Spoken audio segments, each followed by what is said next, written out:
નમસ્કાર મિત્રો, આજનું રાશિફળ આજે 30 જાન્યુઆરી આ 3 રાશિના જાતકોને મળશે ભાગ્યનો પૂરો સાથ. જાણો તમારી રાશિ. જ્યોતિષમાં રાશિફળનું વિશેષ મહત્વ છે. રાશિફળ મુજબ આજે કેટલીક રાશિઓને ભાગ્યનો સાથ મળશે, જ્યારે કેટલીક રાશિઓને પરિવારનો સાથ મળશે, પરંતુ કેટલાક લોકોને નુકસાન પણ થઈ શકે છે. મિત્રો, તમને દરરોજ આવા રાશિફળવાળા વિડીયો જોવાનું પસંદ હોય તો વિડીયોને લાઈક કરીને ચેનલને હજી સુધી સબસ્ક્રાઇબ ન કરી હોય તો સબસ્ક્રાઇબ કરજો, કારણ કે આવા વિડીયો અમે દરરોજ બનાવતા રહીએ છીએ. તો ચાલો મિત્રો, આજના વિડીયોની શરૂઆત કરીએ. પહેલી રાશિ છે મેષ રાશિ. આજનો દિવસ તમારા માટે કોઈ મોટા ધ્યેય પર ફોકસ જાળવી રાખવાનો રહેશે. તમે તમારા મિત્રો સાથે કોઈ મનોરંજન કાર્યક્રમમાં હાજરી આપી શકો છો. જો વિદ્યાર્થીઓ કોઈ પણ સ્પર્ધામાં ભાગ લેવા માંગતા હોય તો તેઓ અરજી કરી શકે છે. તમારે આજે કોઈ પણ બહારની વ્યક્તિને કોઈ મહત્વપૂર્ણ માહિતી જાહેર ન કરવી જોઈએ. લોહીના સંબંધો પહેલા કરતાં સારા થશે. તમે તમારી યોજનાઓને ઝડપી બનાવશો, અને જો તમને કોઈ રોકાણ સંબંધિત યોજના વિશે માહિતી મળે છે તો તમારા માટે તેમાં નાણાંનું રોકાણ કરવું વધુ સારું રહેશે. તમારા માતા પિતાના આશીર્વાદથી તમારું કોઈ પણ અટકેલું કામ પૂર્ણ થઈ શકે છે. આવનારી બીજી રાશિ છે વૃષભ રાશિ. આજનો દિવસ તમારા માટે સુખ સુવિધાઓ વધારવાનો રહેશે. તમે તમારી જરૂરિયાતની વસ્તુઓ પર ઘણા પૈસા ખર્ચ કરશો, પરંતુ જો તમે તમારા વડીલોની સલાહને અનુસરશો તો તે તમારા માટે વધુ સારું રહેશે. તમારે ઉતાવળમાં કોઈ પણ કામ કરવાથી બચવું પડશે. જો તમે અંગત બાબતો પર સંપૂર્ણ ધ્યાન કેન્દ્રિત કરશો તો તે તમારા માટે વધુ સારું રહેશે. પૈતૃક સંપત્તિ સંબંધિત બાબતોમાં તમારે શિથિલતાથી બચવું પડશે. તમારા કોઈ વિરોધી તમને પરેશાન કરવાનો પ્રયાસ કરી શકે છે.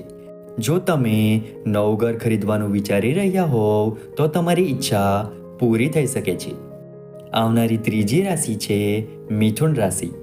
આજનો દિવસ તમારા માટે તમારી કેટલીક ઈચ્છાઓ પૂર્ણ કરવા માટેનો દિવસ છે. કેટલાક નવા લોકોને મળવામાં તમે સફળ રહેશો. આજે તમને તમારા માતા તરફથી આર્થિક લાભ થતો જણાય છે. તમે તમારી આર્થિક સ્થિતિ સુધારવા માટે તમારા શ્રેષ્ઠ પ્રયાસો કરશો. તમારા ભાઈઓ સાથે તમારી નિકટતા વધશે. તમે વિદેશમાં રહેતા પરિવારના કોઈ સભ્ય પાસેથી કોઈ સારા સમાચાર સાંભળી શકો છો. તમારા પિતા આંખ સંબંધિત કોઈ સમસ્યાથી પરેશાન થઈ શકે છે, જેના કારણે તમે ચિંતિત રહેશો. જો તમે કોઈને પૈસા ઉછીના આપ્યા હતા તો તમને તે પાછા મળી શકે છે. આવનારી ચોથી રાશિ છે કર્ક રાશિ. આજનો દિવસ તમારા માટે સામાન્ય રહેવાનો છે. તમારી વાણી અને વર્તનમાં મધુરતા જાળવી રાખો.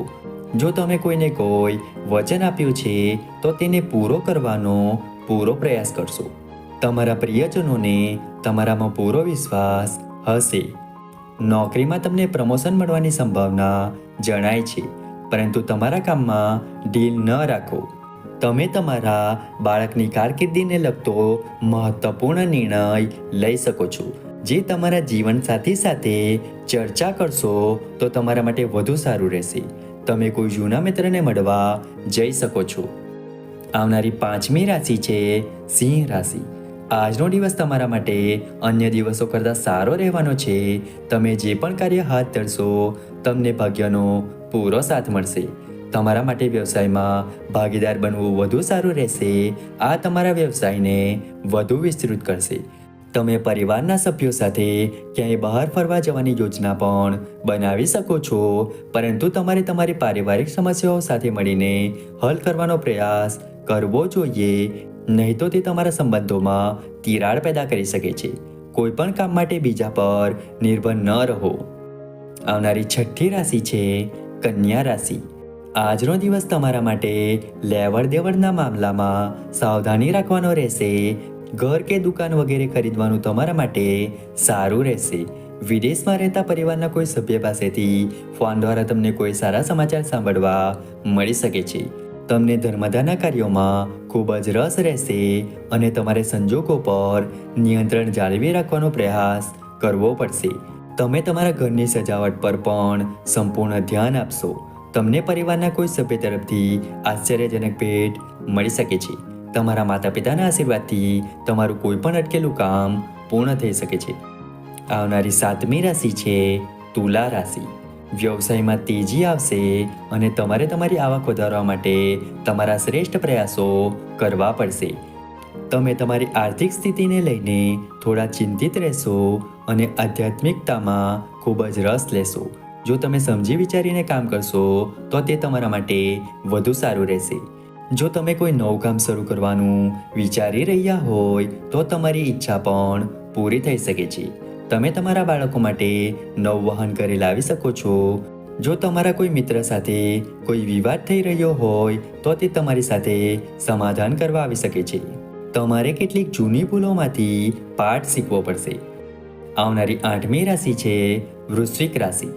આજનો દિવસ તમારા માટે જવાબદારીપૂર્વક કામ કરવાનો રહેશે. પરિવારના કોઈ સદસ્યના લગ્ન પ્રસ્તાવ મંજૂર થયા બાદ વાતાવરણ ખુશનુમા રહેશે. તમે તમારી સુખ સુવિધાઓ પર સંપૂર્ણ ભાર આપશો. કાર્યસ્થળમાં તમારું પદ અને પ્રતિષ્ઠા વધી શકે છે અને તમને થોડું સન્માન મળી શકે છે. સામાજિક સમસ્યાઓ વધશે. તમે શોપિંગ અને લક્ઝરી પર સારી રકમ ખર્ચ કરશો. તમારા વિરોધીઓ તમને પરેશાન કરવાનો પ્રયાસ કરશે, જેમને તમે તમારી બુદ્ધિથી સરળતાથી હરાવી શકશો. આવનારી 9મી રાશિ છે ધન રાશિ. આજનો દિવસ તમારા માટે મહત્વપૂર્ણ સાબિત થવાનો છે. તમે લોકો સાથે તાલમેલ વધારવામાં સફળ થશો. સામાજિક મુદ્દાઓમાં તમે સંપૂર્ણ પ્રવૃત્તિ બતાવશો. ધાર્મિક કાર્યોમાં તમારી આસ્થા અકબંધ રહેશે. જો તમે લાંબા અંતરની યાત્રા પર જાઓ છો તો તે તમારા માટે ફાયદાકારક રહેશે. તમે કોઈ મહત્વપૂર્ણ ચર્ચામાં ભાગ લઈ શકો છો. તમને તમારી ધાર્મિક પ્રવૃત્તિઓમાં પૂરો વિશ્વાસ રહેશે. તમને વ્યવસાયમાં કોઈ જૂની યોજનાથી સારો નફો મળવાની સંભાવના છે. તમને તમારા પરિવારના સભ્યોનો સંપૂર્ણ સહયોગ મળશે. આવનારી 10મી રાશિ છે મકર રાશિ. આજનો દિવસ તમારા માટે તમારી વાણી અને વર્તનમાં મધુરતા જાળવી રાખવાનો રહેશે. તમારી શારીરિક સમસ્યાઓને અવગણશો નહીં, નહીંતર સમસ્યાઓ ઊભી થઈ શકે છે. તમે કોઈ કામ માટે પ્રવાસ પર જઈ શકો છો. પરિવારમાં ચાલી રહેલી સમસ્યાઓને કોઈ બહારના વ્યક્તિ સામે ન જણાવો, નહીં તો તે તેનો ફાયદો ઉઠાવવાનો પ્રયાસ કરી શકે છે. તમે કોઈ શુભ પ્રસંગમાં ભાગ લઈ શકો છો. તમારી આવક વધવાથી તમારી ખુશીની કોઈ સીમા રહેશે નહીં. તમારી આવક વધવાથી તમારી ખુશીની કોઈ સીમા રહેશે નહીં. પરંતુ જો તમે ભવિષ્ય માટે થોડા પૈસા બચાવશો તો તે તમારા માટે વધુ સારું રહેશે. આવનારી 11મી રાશિ છે કુંભ રાશિ.